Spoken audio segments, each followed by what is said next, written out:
జై శ్రీరామ్. శ్రీమాత్రే నమః. శ్రీ గురుభ్యో నమః. 2025 సెప్టెంబర్ 7వ తారీఖు నుంచి 2025 సెప్టెంబర్ 13వ తారీఖు వరకు కూడా ఈ వారం యొక్క గోచార గ్రహస్థితులు ద్వాదశ రాశుల వాళ్ళకి, ద్వాదశ లగ్నాల వాళ్ళకి ఏ ఫలితాలు నిర్ణయించబోతూ ఉన్నాయి గోచారంలో ఉన్న గ్రహ దేవతలు మరియు వాటికి తగ్గ సంబంధిత పరిహారాలు, ఇవన్నీ కూడా మనం ఇప్పుడు పరిశీలిద్దాము. మొదటగా గోచార గ్రహ గమనాలు. మిథున రాశిలో దేవగురువు అయిన బృహస్పతి సంచారము, అలాగే తర్వాతి రాశి అయిన కర్కాటక రాశిలో శుక్రాచార్యుల వారి సంచారము, సింహరాశిలో సూర్యనారాయణమూర్తి, బుధ భగవానుడు, కేతుదేవుని యొక్క సంచారము, కన్యా రాశిలో మంగళ సంచారము, కుంభరాశిలో రాహుదేవుని సంచారము, ఆఖరిదైన మీనరాశిలో వక్రించిన శనీశ్వరుని సంచారము. చంద్రభగవానుడు ఈ వారము కుంభరాశి మొదలుకొని మేషరాశి వరకు కూడా ఆయన గోచార గమనాలు ఉంటాయి. ఈ గోచార గమనాల రీత్యా ఈ వారం ద్వాదశ రాశుల వాళ్ళకి, ద్వాదశ లగ్నాల వాళ్ళకి ఉండబోయే ఫలితాలు, దానితో పాటు ఈ వారం ఏదైనా ప్రత్యేకమైన గ్రహస్థితి ఉందా, ఏదైనా ఒక ప్రత్యేకమైన శుభాంశ కానీ లేదా జాగ్రత్తను సూచించే అంశం కానీ ఏదైనా ఉందా యూనిక్గా, ఈ విషయం మనం మొదటగా పరిశీలిద్దాం. అన్నిటికంటే ఈ వారం ఉన్న విశేషాంశం ఏంటంటే సూర్యనారాయణమూర్తి సింహరాశిలో ఆయన స్వస్థానగతుడై ఉండడము, అదొక విశేషాంశము. బుధ భగవానుడితోటి కూడి ఉండడము, అంటే రవి బుధులు సాధారణంగా మనం చూసుకుంటే ఒకటే రాశిలో మ్యాక్సిమం అనుకుంటారు, లేదా సూర్యనారాయణమూర్తికి ఒక రాశికి వెనకో ముందు ఆయన సంచారం ఉంటుంది. చాలా మనకి మోస్ట్ ఆఫ్ ద కేసెస్లో వాళ్ళిద్దరూ కూడా కలిసి ట్రావెల్ చేస్తూ ఉంటారు. అయితే ఈ కలిసి ట్రావెల్ చేయడము రవి బుధుల యొక్క యోగాన్ని బుధాదిత్య యోగం అని చెప్పి జ్యోతిష శాస్త్రం అభివర్ణిస్తూ ఉంది. ఈ బుధాదిత్య యోగము అన్ని రాశుల్లో వాళ్ళు సంచారం చేసినప్పుడు పూర్తి ఫలితాలను ఇవ్వదు. చాలామంది జాతకాల్లో బుధాదిత్య యోగం ఉంటుంది, కానీ కొంతమందికే ఈ బుధాదిత్య యోగం వర్తిస్తుంది. ఎవరికి జన్మజాతకంలో అంటే ఇప్పుడు బుధాదిత్య యోగం అందరికీ యూనిక్గా అప్లికేబిలిటీ ఉంటుంది. మేషరాశిలో, సింహరాశిలో, కన్యా రాశిలో రవి బుధులు, ఒకంత మిథున రాశిలో కూడా కొంత మనం కన్సిడర్ చేయొచ్చు. వీటిల్లో ఈ రాశుల్లో రవి బుధుల యొక్క సంచారము బుధాదిత్య యోగాన్ని చక్కగా త్రోచేస్తుంది. ఇప్పుడు బుధాదిత్య యోగం మీ జన్మజాతకంలో ఉన్నా లేకపోయినా గోచారంలో బుధాదిత్య యోగాన్ని కలిగించే అంశము సింహరాశిలో రవి బుధుల కలయిక వల్ల ఉంటుంది. అసలు బుధాదిత్య యోగం అంటే ఏంటి, దీని రిజల్ట్స్ ఎలా ఉంటాయని మనం ఒక చిన్న క్యాలిక్యులేషన్ మనం తీసుకుంటే, అంటే చిన్న ఇంటర్ప్రిటేషన్ మనం తీసుకుంటే కనుక, ఉదాహరణకి ఒక 10 మంది వ్యాపారులు పక్కపక్కన ఉన్నారనుకోండి, ఉదాహరణకి చెప్తున్నాను. వాళ్ళల్లో అందరికీ వ్యాపారం బాగా సాగాలని ఉండదు, అందరూ ఒక్కళ్ళ దగ్గరికే వెళ్తూ ఉంటారు. ఆ ఒక్కళ్ళకే బుధాదిత్య యోగం అంటే బుధాదిత్య యోగము కొంతమంది ఉన్న వాళ్ళకి వాళ్ళ దగ్గరికే వెళ్తారనమాట. కొంతమందికి బుధాదిత్య యోగం లేకపోయినా కూడా వాళ్ళ దగ్గరికి వెళ్ళే ఛాన్సెస్ ఉంటాయి. ఇది మనం గమనించాల్సింది ఏంటంటే, గ్రహదేవతలు యోగాలు ప్రసాదించగలవు, గ్రహదేవతలు మన జాతకంలో యోగాలు లేకపోయినా యోగాన్ని ప్రసాదించగలవు, మన జాతకంలో అవయోగాలు ఉన్నా వాటిని తప్పించగలవు, అలాగే మన జాతకంలో లేని అవయోగాల్ని అవి ప్రసాదించగలవు, మన జాతకంలో ఉన్న యోగాలను అవి తగ్గించగలవు. అది మన ప్రవర్తన, మన నడత, మన నడవడిక మీద ఆధారపడి ఉంటుంది. మనం ఎలా ఉన్నామో, ఇప్పుడు నోరు మంచిదైతే ఊరు మంచిది అవుతుంది. సో ఈ వ్యాపారస్తులకి వాళ్ళకి మాటకారితనంతో వాళ్ళకి వ్యాపారం బాగా సాగుతుంది. బుధాదిత్య యోగం ఏంటంటే మెయిన్లీ అట్రాక్షన్ని క్రియేట్ చేస్తుంది. ఇది మళ్ళీ ఒక్కొక్క రాశిలో ఉన్నప్పుడు వాటి సిగ్నిఫికెన్స్ మారుతుంది. వాళ్ళు ఏ రాశుల్లో అంటే వాళ్ళు ఇచ్చే సిగ్నిఫికెన్స్ మారుతుంది. దశ అంతర్దశలను బట్టి కూడా ఈ క్యాలిక్యులేషన్స్ చేంజ్ అవుతూ ఉంటాయి.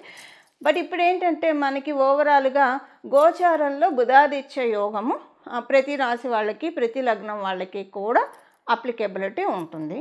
ఇది ఈ వారము. కాకపోతే ఇక్కడ కేతు భగవానుడు కూడా వాళ్ళిద్దరితోటి కలిసి ఉండడము, కొంత మనం రెమెడీ చేసుకుంటేనే ఈ బుధాదిత్య యోగాన్ని ప్రతి ఒక్కళ్ళం కూడా తీసుకోగలుగుతాము. ఇప్పుడు మామూలుగా అసలు ఈ వారం యొక్క గోచార గ్రహస్థితుల ఫలితాలు అన్ని రాశుల వాళ్ళకి ఎలా ఉన్నాయన్న విషయాన్ని మనం ఇప్పుడు పరిశీలిద్దాం. ధనుసు రాశి, ధనుసు లగ్నంలో పుట్టిన వాళ్ళకి గోచారంలో బుధాదిత్య యోగము ఒక మంచి ప్రామిస్ని ఇస్తూ ఉంది అన్ని రాశుల వాళ్ళకి. మీకు ఇచ్చే ప్రామిస్ ఏంటో ఇప్పుడు మనం చూద్దాం. అయితే దీనికి రెమెడీ చేసుకోవాలి. ఎందుకంటే కేతు భగవానుడు కూడా సింహరాశిలో ఉండడం వల్ల మీకు ఈ యోగం రాకుండా కొన్ని నెగిటివ్ ఎనర్జీస్ అడ్డుపడుతూ ఉంటాయి. సో వాటిల్ని మీరు నెగిటివ్ ఎనర్జీస్ నుంచి తప్పించుకోవాలంటే కేతు భగవానుడికి సంబంధించి కొంత మీరు అంటే రెమెడీ చేసుకోవాలంతే. సో ఆ రెమెడీ అంటే నేను చివరిలో చెప్తాను, అది చేసుకుంటే చాలా బాగా ఉంటుంది. అలాగే ఇప్పుడు ఈ వారం మీకు ఏం ప్రామిస్ ఇస్తూ ఉన్నారు? మీ మనసులో ఉన్న కోరిక, సంకల్పం ఏదైతే మీరు గట్టిగా జరిగితే బాగుండు భగవంతుడా అని మీరు ఏదైతే ఇన్నాళ్ళుగా వేచి చూస్తూ ఉన్నారో అది జరుగుతుంది. ఇక్కడ మీ రాశి వాళ్ళకి ఫ్రీ విల్, మీరు ఏదైతే గట్టిగా అయితే బాగుండు అని మీరు అనుకున్నారో అదే భగవంతుడు మీకు ఇక్కడ ప్రామిస్ చేస్తున్నారు. సో మిగతా రాశుల వాళ్ళకి ఏంటంటే ఈ ప్రామిసే ఉంది, అదే తీసుకోవాలి అంతే, మిగతా ప్రామిసెస్ లేవు. మీకొక్కళ్ళకి ద్వాదశ రాశుల వాళ్ళల్లో మీ ఒక్క రాశి వాళ్ళకి లేదా మీ ఒక్క లగ్నం వాళ్ళకి బెనిఫిట్ ఏంటంటే మీరు అనుకున్న కోరిక మీకు వరం రూపంలో గోచరంలో ఉన్న గ్రహదేవతలు ఇప్పుడు కలిగిస్తూ ఉన్నారు. సో దాన్ని అందుకోవడానికి సంసిద్ధంగా ఉండండి. చాలా మంచి పీరియడ్లో ధనుసు రాశి ధనుసు లగ్నంలో పుట్టిన వాళ్ళు వెళ్ళబోతూ ఉన్నారు. ఇప్పుడు అంటే ఏంటి, మీ కోరిక తీరడము అది అదృష్టాన్ని కలిగిస్తే ఇంకా మంచిది కదా. ఇప్పుడు ఈ ఫేజ్లో మీరు ఉన్నారు, మీ కోరిక మీకు అదృష్టవంతంగా మారే విధంగా మీరిప్పుడు ధనుసు రాశి ధనుసు లగ్నంలో పుట్టిన వాళ్ళు ఉన్నారు. మీ రాశ్యాధిపతి సప్తమ స్థానంలో సంచారం చేస్తున్నాడు. మీకు లాభాధిపతి మరియు షష్ఠాధిపతి మీకు అష్టమ స్థానంలో సంచారం, అది మరియు ద్విదాదశాలు అయ్యాయి. గురు శుక్రులు ఇద్దరికీ కూడా ఇది ద్విదాదశాలు అయ్యాయి, గ్రహస్థితి ద్విదాదశాలు అయ్యాయి. ఈ ద్విదాదశాలు అవ్వడం వల్ల మీరు ఒక్క విషయంలో జాగ్రత్తగా ఉండాలి. మీ చుట్టూ ఎవరైతే ఆడవాళ్ళు ఉన్నారో వాళ్ళ పట్ల కొంత అప్రమత్తంగా ఉండాలి. మీరు అందరినీ నమ్మకండి. మీ చుట్టూ ఉన్న ఆడవాళ్ళలో ఎవరైనా మీ గురించి మీకు తెలియకుండా మీకు బిహైండ్ వెళ్ళి ఏదన్నా మాట్లాడే అవకాశం ఉంటుంది. తర్వాత అది మీకు తెలుసుకున్న తర్వాత బాధ అనిపిస్తుంది, అరే వీళ్ళని ఇంత నమ్మాను, వీళ్ళు ఇలా అనుకోలేదని బాధపడతారు. లేదా అది మీకు అవమానంగా కూడా అనిపించవచ్చు. ఎందుకంటే మీరు చేయనివే డెఫినెట్గా, అంటే ఒక రకంగా సింపుల్గా చెప్పాలంటే మీ మీద లేనిపోని మాటలు స్ప్రెడ్ చేస్తారు. ఇది ఏ ఆడవాళ్ళైనా కావచ్చు. సో ఈ విషయాన్ని అంటే ఇంట్లో వాళ్ళ, బంధువర్గం వాళ్ళ, నేబర్సా, ఉద్యోగంలో ఉన్న వాళ్ళ, బయట వాళ్ళ అని చెప్పడానికి లేదు, ఎవరైనా కావచ్చు. కాకపోతే తెలిసిన వాళ్ళు అయ్యి ఉంటారు డెఫినెట్గా ఆడవాళ్ళు, మీకు తెలిసిన వాళ్ళే కదా ఏదైనా చేయగలిగేది. సో ఈ విషయంలో మీరు కొంచెము అవమానంగా ఫీల్ అవుతారు. ఇది ఒకటి ఉంది. అంటే ఒక రకంగా సింపుల్గా చెప్పాలంటే సపోజ్ మీ జన్మజాతకంలో శుక్రబలం ఉందనుకోండి, ఈ అవమానం ఆడవాళ్ళ నుంచే జరగాలని ఉండదు, కానీ అవమానాన్ని చూస్తారు. మీరు ఆడైనా మగైనా ఒక చిన్న అవమానాన్ని అయితే చూస్తారు. అది కొంచెం అది అంటే చూసేవాళ్ళకైతే అది చిన్నది అనిపిస్తుంది, బట్ ఇదే వాడికి తెలుస్తుంది కదా లోతు ఎంత ఉందో, అది మీకు చాలా ఎక్కువగా అనిపిస్తుంది. ఇదొక్కటి కొంచెం మీరు టైంతో బేర్ చేయాల్సిన విషయము. ఎందుకంటే గురు శుక్రుల యొక్క ద్విదాదశాలు అవమానం జరగకపోతే మీకు ఇది పెద్ద ఎఫెక్ట్ పడుతుంది. కాబట్టి కాపాడడానికే మీరు అవమానం తీసుకుంటున్నారన్న విషయాన్ని మీరు గమనించండి. అంటే ఎందుకంటే ఇంకేదన్నా తీసుకోలేనిది ఏదన్నా జరిగితే అది కష్టం కదా, లైఫ్ లాంగ్ ఉండే దానికంటే ఈ అవమానం అనేది మీకే తెలుస్తుంది, అంటే మీ వరకే ఉంటుంది. సో ఎందుకంటే మిగతా వాళ్ళు అది పెద్ద అవమానంగా కన్సిడర్ చేయరని అందుకే ముందు చెప్పాను. అదేముంది అంతే కదా అని అనుకుంటారు. మీరు ఎవరికైనా చెప్పినా దీనికి ఏముంది, ఇవి జరుగుతూనే ఉంటాయి కదా అని అంటారు. కానీ అది మీకైతే డెఫినెట్గా వాళ్ళు కావాలని కక్షగట్టి మీ మీద ఇలా చేశారా అని అది మీరు తీసుకోలేకపోతారు. మెయిన్ అది మీకు ఎక్కువగా అవమానంగా అనిపిస్తుంది. అంటే ఒక చోట మీకు దోషాన్ని అంటే ఎక్కువ ప్రాబ్లంని తీసేయడానికి ఇలా జరుగుతుంది అంతే. అంతకు మించి మీరు ఏది జరిగినా మన మంచికే అంటారు. ప్రస్తుతం ఈ అవమానం కూడా మీకు మంచికే, వేరే చోట పెద్దగా భారీగా ఎఫెక్ట్ పడకుండా మీకు ఇక్కడ ఉంటుంది. ఇప్పుడు సపోజ్ ఎక్కడైనా ఏదైనా మనమున్న రోడ్లో ఎవరికైనా ఫైర్ యాక్సిడెంట్ జరిగిందనుకున్న ఆ ఇంట్లో ఉన్న వాళ్ళకి, ఆ బిల్డింగ్లో ఉన్న వాళ్ళకి, ఆ చుట్టుపక్కల ఆ పక్కన బిల్డింగ్ వాళ్ళకి కూడా ఇబ్బంది ఉంటుంది. అదే రోడ్డు చివరి ఉన్నారనుకోండి, సపోజ్ అది మీకు జరగలేదనుకోండి, అమ్మయ్య అది బాధ ఉన్నా అమ్మయ్య అని అయితే అనుకుంటారు కదా. సో అలాగంటే మీకు ఏదో పెద్ద కీడు జరగకుండా ఇలా అవమానంతో పోతుంది. సింపుల్గా చెప్పాలంటే అంతకు మించి ఏం లేదు. మీరు ప్రత్యేకించి కాస్త గురు భగవానుడి యొక్క ఆశీస్సులు తీసుకోవాలి.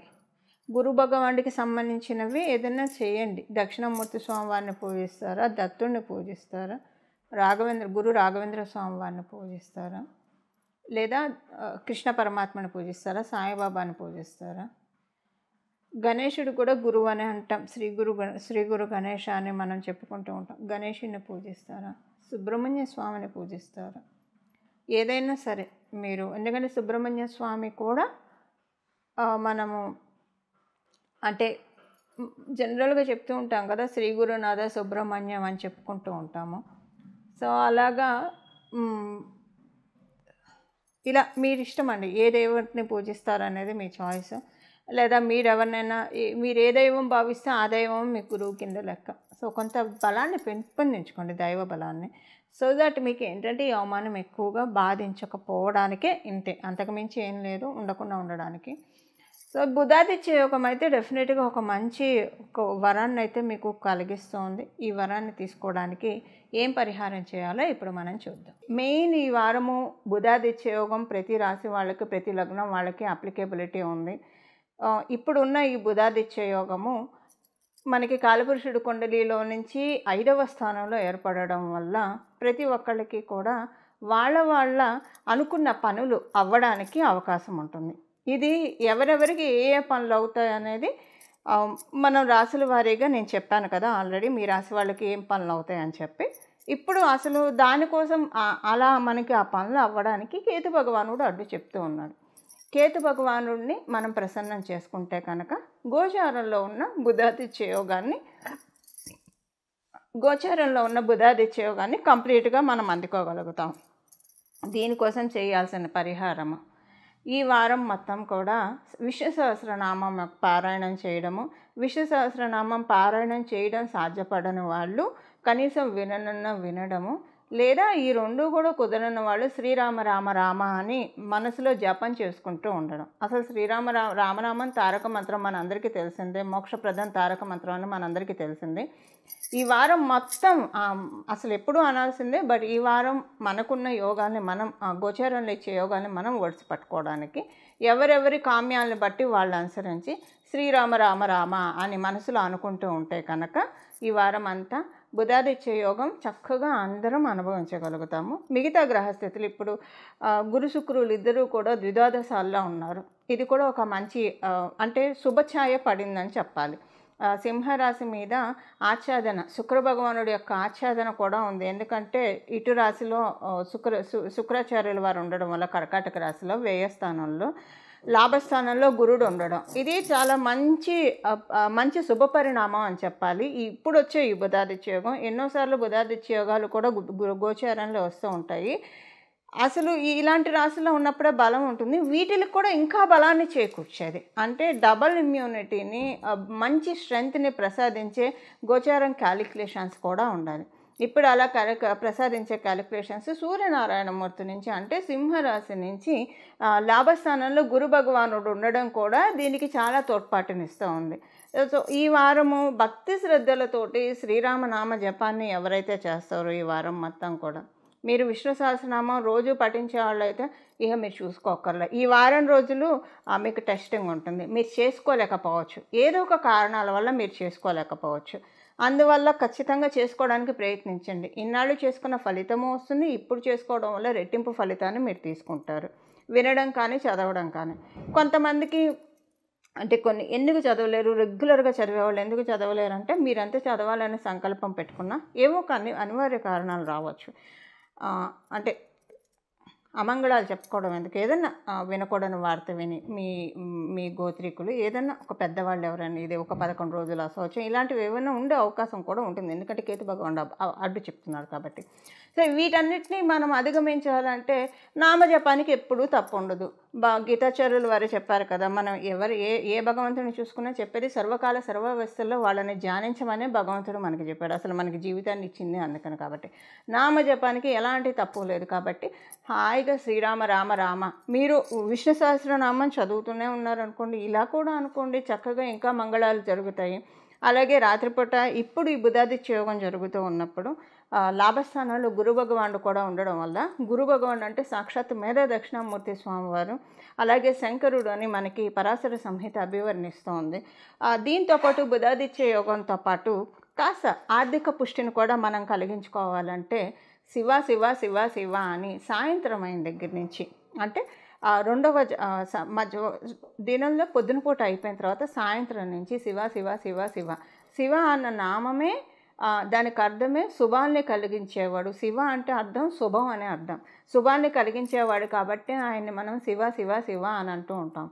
ఇలా అనడం వల్ల అందుకే చూడండి, ఎవరైనా ఏదైనా మాట్లాడని కూడని మాటలు మాట్లాడితే మన పూర్వీకులు మన పెద్దలు శివ శివ అనేవాళ్ళు. శివ శివ అని అంటూ అంటే శుభం శుభం అని, అక్కడితోటి అది అమంగళం నాశనం అయిపోతుందని కూడా, ఇది అమంగళం ప్రతిహతం అవుగాక అనడానికి ఆల్టర్నేట్గా శివ శివ శివ అని కూడా వాడేవాళ్ళు. అంటే అంత శివ అన్న నామాన్ని మనం పట్టుకుంటే సన్మంగళాన్ని ఆయన మనకి కురిపిస్తాడు. ఇలాగా రామనామాన్ని అనుసంధానం చేస్తూ అలాగే శివనామాన్ని కూడా మనం జపించడం వల్ల శివకేశవుల ప్రీతికి మనం పాత్రలం అవుతాము. అందులో ఇప్పుడు మనం ఉన్నది భాద్రపద మాసంలో కాబట్టి చక్కగా పౌర్ణమి ముందు గడియలు ఇద్దరిని జపించడం వల్ల గణేశుడి యొక్క ప్రీతి కూడా మనందరి జీవితాల్లో కలిగి ఎలాంటి విఘ్నాలు లేకుండా మనం అనుకున్న పనులన్నీ కూడా సజావుగా చక్కగా సాగుతాయి. ఇలా మనందరి జీవితాల్లో సకల మంగళాలు కలగాలని చెప్పి మనందరి తరఫున మనస్ఫూర్తిగా శివకేశవులు ఇద్దరిని కూడా ప్రార్థిస్తూ మంగళం. నమో భగవతే వాసుదేవాయ.